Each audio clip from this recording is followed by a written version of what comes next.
काल आपण आपल्या 12वी पुस्तकामधील पहिल्या सेशनचा तिसरा धडा the cop and the anthem हा अभ्यास केला. आता त्यावरील ॲक्टिव्हिटीज आपण बघूया. ब्रेनस्टॉर्मिंग. सर्वप्रथम पहिली ॲक्टिव्हिटी A1मध्ये number 1, discuss with your partner and find out the different ways in which Sophie tried to get arrested. The first one is given. आपण या स्टोरीवर आधारित ॲक्टिव्हिटीज आपण बघूया. पान नंबर 32वर ब्रेनस्टॉर्मिंग. त्यामध्ये पहिली ॲक्टिव्हिटी अशी आहे की तुम्ही तुमच्या मित्रासोबत चर्चा करून सोफीनं स्वतःला अटक व्हावी म्हणून वेगवेगळे मार्ग अवलंबले ते इथं लिहायचे आहेत. त्यातील पहिला प्रयत्न तिथं लिहून दिलेला आहे, तयार केलेला आहे. बघा. A, tried to enter a luxurious cafe. सोफीनं अटक होण्यासाठी पहिला जो प्रयत्न केला होता तो कोणता होता? तर एका आरामशीर किंवा अतिशय सुखसमृद्ध अशा सुखी समृद्ध अशा कॅफेमध्ये, एका हॉटेलमध्ये छोट्याशा प्रवेश करण्याचा प्रयत्न त्यांनी केला, पण तो अयशस्वी झाला. बी, सी आणि डी असे आता उरलेले 3 प्रयत्न आपण लिहायचे आहेत. त्यापैकी मी एक दुसरा प्रयत्न लिहिलेला आहे. B, smashed a shop's attractive window by a stone. हा दुसरा अटेम्प्ट होता त्याचा. एका सुशोभित केलेल्या काचेच्या दुकानाच्या खिडकीवर दगड फेकून त्यानं स्वतःला अटक होण्याचा प्रयत्न केला होता. त्यानंतर त्याचा पुढला प्रयत्न सी आणि त्यानंतरचा प्रयत्न डी असे 2 त्यानं अटक व्हावे म्हणून केलेले गुन्हे इथं आपल्याला लिहायचे आहेत. स्टोरी वाचून लिहायचे आहेत. तुम्ही स्टोरी वाचलेली असालच तर तुम्ही ह्या 2 ठिकाणी त्या 2 घटना लिहायचे की ज्यामध्ये तो अटक व्हावी म्हणून त्यानं प्रयत्न केले होते. Next activity. आता दुसरी ॲक्टिव्हिटी बघा. Describe the atmosphere when Sophie reached near the church. सोफीनं त्या चर्चजवळ प्रवेश केल्यानंतर, चर्चजवळ गेल्यानंतर त्या ठिकाणचं वातावरण जे होतं त्याची माहिती लिहा, वर्णन करा. आता एक त्यांनी दिलेला आहे करून. A, a soft light glowed through the violet stained window. त्या चर्चच्या व्हायलेटचे ठिपके असलेल्या रंगाच्या खिडकीतून एक मंद प्रकाश बाहेर येत होता. आता अजून काय काय तिथं वातावरण होतं कसं? आता मी दुसरं दिलेलं आहे बघा. A organist produced sweet musical notes or he played a musical anthem on the instrument. एक ऑर्गॅनिस्ट त्या एका ऑर्गनवर, एका संगीत वाद्यावर तो एक अतिशय मधुर संगीत तो वाजवून ख्रिश्चन धर्माची प्रार्थना, प्रेयर म्हणत होता, वाजवत होता. आता अजून तिथं कोणतं वातावरण होतं, त्यावेळीचे वातावरण कसं होतं हे तुम्ही आता त्या पुस्तकातली माहिती बघून लिहायची आहे. त्यानंतर नेक्स्ट ॲक्टिव्हिटी A2ची ॲक्टिव्हिटी बघा.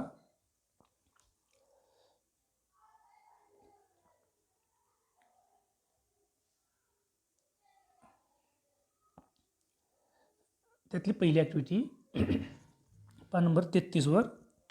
Read the story and match the incidents given in column A with the consequences given in column बी.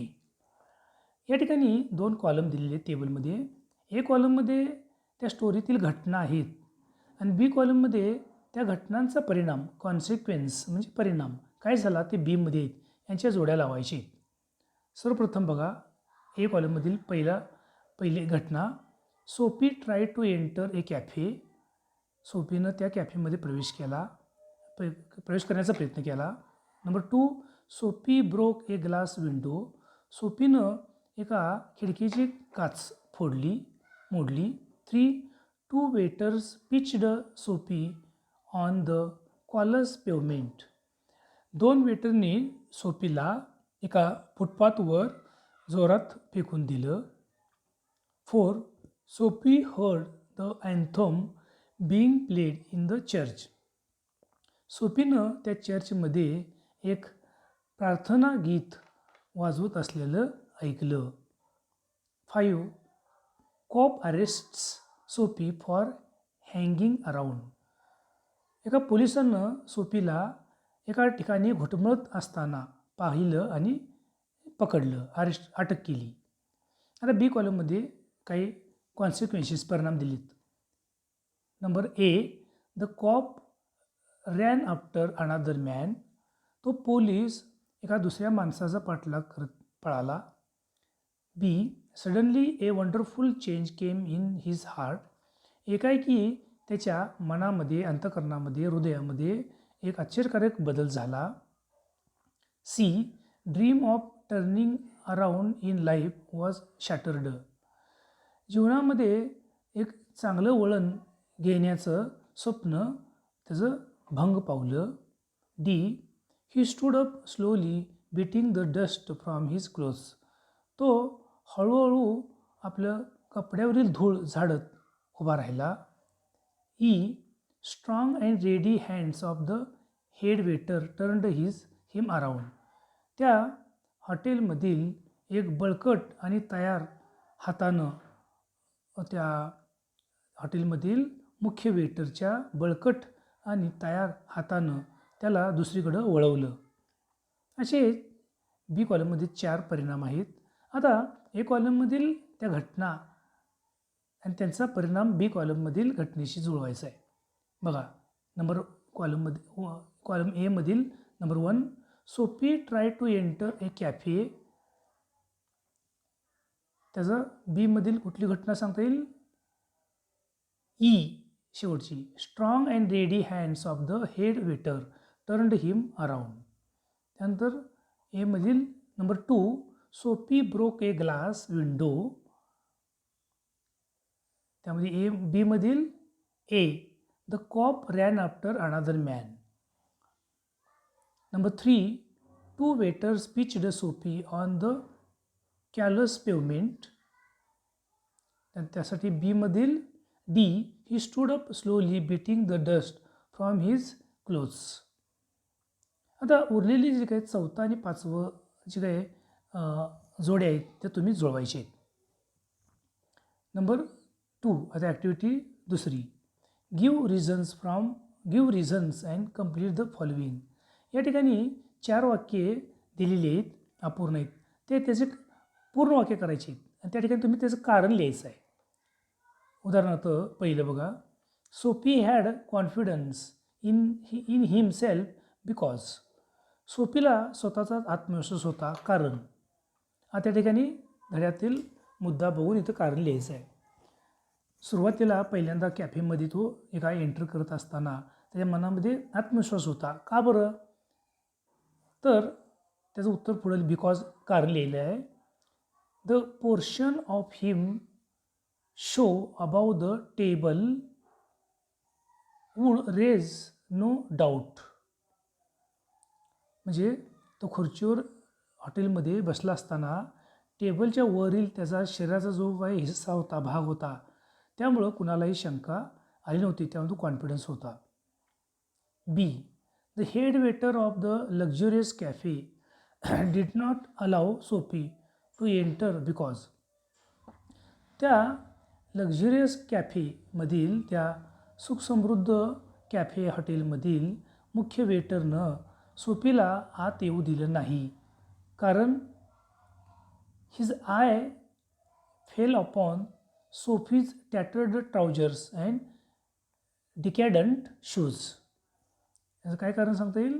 कारण त्यावेळी तो सुरुवातीच्या पहिल्याच हॉटेलमध्ये जेव्हा तो प्रवेश करत होता तेव्हा मुख्य जो त्याचा वेटर होता त्याचा डोळा ह्या सोफीच्या फाटलेल्या ट्राउजर्सकडे, पॅन्टकडे आणि अतिशय जुनाट अशा चपलावर किंवा बुटावर शूजवर गेलं, त्यामुळं तो त्यामध्ये प्रवेश करू शकला नाही.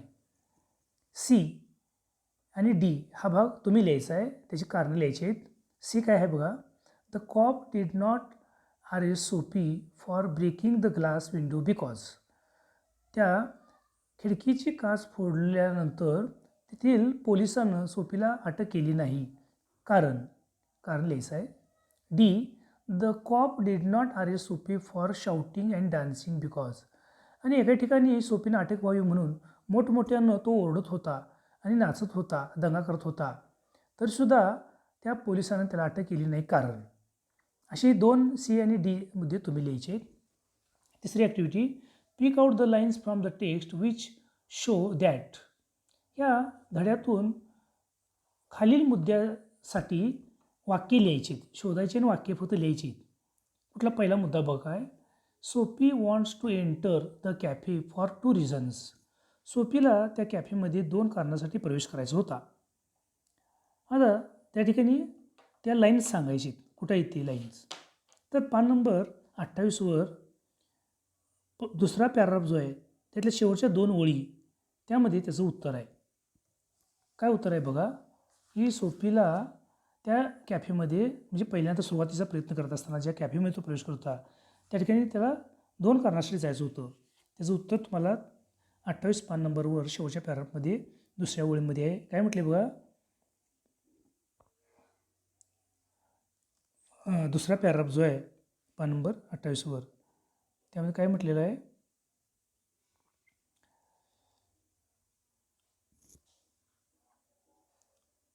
The meat